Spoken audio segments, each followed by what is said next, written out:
പത്തരമാറ്റിൻ്റെ അടിപൊളി എപ്പിസോഡിലേക്ക് എല്ലാവർക്കും സ്വാഗതം. അങ്ങനെ ആദർശ് അനന്തപുരിയിൽ നിന്നും പോയതിന് ശേഷം പിന്നാലെ നയനയും ദേവയാനിയും അനന്തപുരിയുടെ പടിയിറങ്ങുകയാണ്. ആ ഒരു സമയത്ത് മുത്തശ്ശനോടായിട്ട് നയന പറയുന്നുണ്ട്, മുത്തശ്ശ എനിക്ക് ദേഷ്യം കൊണ്ടോ ഒന്നും കൊണ്ടും ഇറങ്ങുന്നതല്ല. ഞാൻ പലതവണയായിട്ട് ആദർശത്തിന് സുഖമില്ലാത്തത് ഉറക്കത്തിൽ കണ്ടു. അതിനെക്കൊണ്ട് തന്നെ എനിക്കിനി ഇവിടെ നിൽക്കാൻ പറ്റത്തില്ല. എനിക്ക് അവിടെ എത്തിയേ പറ്റൂ.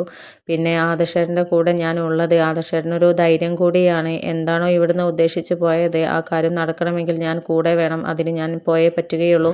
ഇനി എനിക്ക് ഒറ്റയ്ക്ക് ഇവിടെ ഒരു നിമിഷം പോലും നിൽക്കാൻ കഴിയത്തില്ല എന്നൊക്കെ പറയുന്നുണ്ട്. അപ്പോൾ ആ സമയത്ത് മുത്തശ്ശനും പറയുന്നുണ്ട്, അതിന് മോളെ ഞാൻ തടഞ്ഞിട്ടില്ലല്ലോ. ആദർശിനോടും ഞാൻ ഇവിടെ നിന്ന് ഇറങ്ങി പോകാൻ പറഞ്ഞിട്ടില്ല. അവനവൻ്റെ ഇഷ്ടത്തിനല്ലേ ഇറങ്ങിപ്പോയത്. മോൾക്കും ഇവിടെ നിന്ന് പോകാം, കുഴപ്പമൊന്നുമില്ല. എപ്പോൾ വേണമെങ്കിൽ പോവുകയും വരികയും ഒക്കെ ചെയ്യാം. ഞാനതിന് തടസ്സവും ഒന്നും പറയില്ല എന്നൊക്കെ ഇങ്ങനെ പറയുന്നുണ്ട്. അപ്പോൾ ആ സമയത്ത് മുത്തശ്ശൻ്റെ അനുഗ്രഹം വേണം എന്നൊക്കെ പറഞ്ഞിട്ട് അനുഗ്രഹമൊക്കെ വാങ്ങിക്കുന്നുണ്ട്. അങ്ങനെ പിന്നീട് ദേവയാനിയും നയനയുടെ കൂടെ പോകുന്നുണ്ട്. നയനയുടെ കാര്യങ്ങൾ നോക്കണമെങ്കിലും ഞാൻ വേണമല്ലോ. ഇപ്പോൾ മോൾക്കൊരമ്മയുടെ സാമീപ്യം ആവശ്യമുള്ളൊരു സമയമാണ്. അതുകൊണ്ട് തന്നെ ഞാനും പോരുന്നുണ്ട് എന്നൊക്കെ പറഞ്ഞിട്ട് ദേവയാനിയും കൂടെ പോകുന്നുണ്ട്. അങ്ങനെ എല്ലാവരോടുമായിട്ട് യാത്ര പറഞ്ഞിട്ട് നയനയും ദേവയാനിയും അവിടെ നിന്ന് ഇറങ്ങുകയാണ്. ഇറങ്ങുന്ന സമയത്താണെങ്കിൽ ജലജയുടെയും അഭിയുടെയും അവന്തികയുടെയും മനസ്സിൽ വളരെയധികം സന്തോഷമാണുള്ളത്. എന്നിട്ട് ഇനി ശത്രുക്കൾ ഓരോന്നായിട്ട് പടിയിറങ്ങി കഴിഞ്ഞു. ഇനി ഞങ്ങൾക്ക് മാത്രമുള്ള വീടാണിത്. ഇവിടെ ഞങ്ങൾ ഭരിക്കും, ഞങ്ങൾ തീരുമാനിക്കുന്നത് നടക്കും. ഇനി ആ കിളവനെയും കിളവിയെയും വശത്തു കൂടി ആക്കിയാൽ മതി എന്നൊക്കെ ഇങ്ങനെ ചിന്തിച്ച് സന്തോഷത്തോടു കൂടി നിൽക്കുകയാണ് ജലജയും അഭിയും. അങ്ങനെ അവർ പോകുന്ന സമയത്താണ് കരഞ്ഞുകൊണ്ട് അമ്മയെന്ന് വിളിച്ചുകൊണ്ട് ചന്തമോൾ ഓടി വരുന്നത്. ആ സമയത്ത് മുത്തശ്ശി പറയുന്നുണ്ട്, മോളെ നിന്നെ കാണാഞ്ഞാൽ ഇനി ഒരു ഭക്ഷണം പോലും കഴിക്കാതെ ഇവളിങ്ങനെ ഇരിക്കും. കാരണം ഇവൾക്ക് അമ്മയില്ല എന്നുള്ള വിഷമം ഒന്നും ഇതുവരെ ഉണ്ടായിട്ടില്ല. അമ്മയെ അന്വേഷിക്കുന്ന പോലും ഇല്ലായിരുന്നു. കാരണം ഒരമ്മ നോക്കുന്നതിലും അപ്പുറം മോൾ ഇവളെ പരിചരിക്കുന്നുണ്ടായിരുന്നു. പക്ഷേ ഇനി മോള് പോയി കഴിഞ്ഞാൽ ഇവളുടെ അവസ്ഥ എന്താകും എന്നൊക്കെ പറയുന്ന സമയത്ത് നയന പറയുന്നുണ്ട്, എനിക്ക് പോയേ പറ്റുകയുള്ളൂ.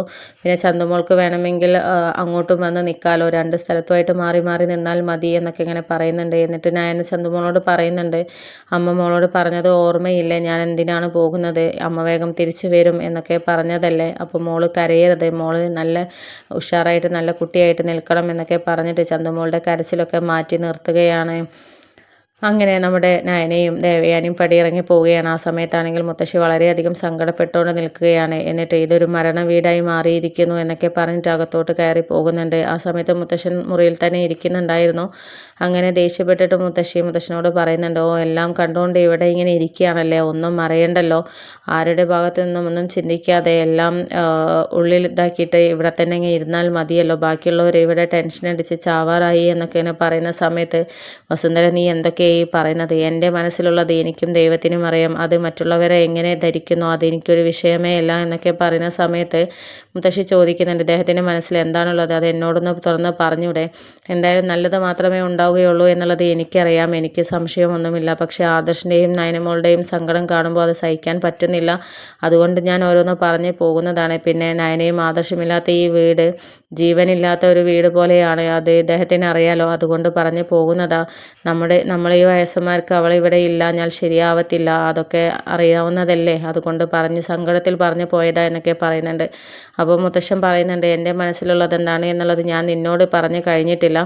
അത് മുന്നേ പറഞ്ഞു കഴിഞ്ഞാൽ പിന്നെ ഈ ഒരു വാശിയും ഇതൊന്നും അവർക്കുണ്ടാവത്തില്ലായിരുന്നു. അതുകൊണ്ട് ആദർശിൻ്റെ മനസ്സിലും നയനയുടെ മനസ്സിലും ഒരു വാശി വരാനായിട്ടാണ് ഞാൻ ഇങ്ങനെ ചെയ്തത്. കാരണം നമ്മുടെ ശത്രുക്കളെ കണ്ടെത്തേണ്ടത് എൻ്റെ ആവശ്യം കൂടിയാണ്. അതിനെക്കൊണ്ട് അവൻ്റെ മനസ്സിൽ ആ ഒരു ഇഷ്ടക്കേടും എന്നോടുള്ള ഇഷ്ടക്കേടും വാശിയും കൂടുതൽ ഉണ്ടാക്കിയാലേ അതിന് അവൻ പുറപ്പെടുകയുള്ളൂ. അല്ലെങ്കിൽ അവരത് നിസ്സാരമായിട്ട് കളയുകയും ശത്രുക്കൾ ജയിക്കുകയും ചെയ്യും. അതുണ്ടാവാൻ പാടില്ല. അതുകൊണ്ട് ശത്രുക്കളെ കണ്ടുപിടിച്ചിട്ട് അവൻ എല്ലാം തിരിച്ചു പിടിച്ച് ഇങ്ങോട്ട് വരട്ടെ. എന്നിട്ട് അഹങ്കാരത്തോടു കൂടി എൻ്റെ മുന്നിൽ നിന്ന് സംസാരിക്കുമ്പോഴാണ് എനിക്ക് അവനോട് മറുപടി പറയാനുള്ളത്. അതിന് വേണ്ടിയിട്ട് മാത്രമാണ് ഞാൻ ഇങ്ങനെ ഒരു ക്രൂരനായിട്ട് നിന്നത് എന്നുള്ളത് മുത്തശ്ശിയോട് തുറന്ന് പറയുകയാണ്. അപ്പോൾ ആ സമയത്ത് മുത്തശ്ശി പറയുന്നുണ്ട്, ഓ സമാധാനമായി, ഇദ്ദേഹത്തിൻ്റെ മനസ്സിൽ ഇതായിരുന്നല്ലേ, എനിക്കും അറിയാമായിരുന്നു നല്ലത് മാത്രമേ ചിന്തിക്കുകയുള്ളൂ. പക്ഷേ പെട്ടെന്ന് ഈ ഒരു സ്വഭാവമാറ്റം ആർക്കായാലും സങ്കടമുണ്ടാക്കുമല്ലോ. പിന്നെ ആദർശ് നാനിയും ഇല്ലാത്ത ഈ ഒരു വീടിനെക്കുറിച്ച് എനിക്ക് ചിന്തിക്കാൻ പോലും പറ്റത്തില്ല. അതുകൊണ്ട് ഞാൻ ഓരോന്ന് പറഞ്ഞു പോയതാണ്. ഏതായാലും അവരുദ്ദേശിച്ചതും അത് തന്നെയാണ്. ആദർശിൻ്റെ മനസ്സിൽ എന്തൊക്കെയോ ഉദ്ദേശങ്ങളുണ്ടായിരുന്നു, അത് വെച്ചിട്ടാണ് ഇവിടെ അവിടെ നിന്ന് ഇറങ്ങിപ്പോയത്. ഏതായാലും മുത്തശ്ശൻ്റെയും മോൻ്റെയും കൊച്ചുമോൻ്റെയും ചിന്താഗതി ഒന്ന് തന്നെയാവുമല്ലോ, അതിൽ മാറ്റമൊന്നും ഉണ്ടാവാറില്ല, ഇനി അങ്ങനെ ഉണ്ടാവത്തുമില്ല. ഏതായാലും ശത്രുക്കളൊക്കെ വേരോടെ പിഴുത് അവൻ വിജയിച്ച് തിരിച്ചു വരട്ടെ. എന്തായാലും അതാണ് ലക്ഷ്യം എന്നുള്ളതും ഇദ്ദേഹത്തിൻ്റെ മനസ്സിൽ ഇതാണ് എന്നുള്ളതും ഇവിടെയുള്ളവർ അറിയണ്ട. കാരണം ഈ വീട്ടിൽ നിന്ന് തന്നെയാണല്ലോ ഓരോ കാര്യങ്ങളും ചോർന്നു പോകുന്നത്. അതുകൊണ്ട് അതേപ്പറ്റി ഇനി ഒന്നും സംസാരിക്കേണ്ട എന്നൊക്കെ പറഞ്ഞിട്ട് ആ ഒരു സംസാരം അവിടെ നിർത്തുകയാണ്.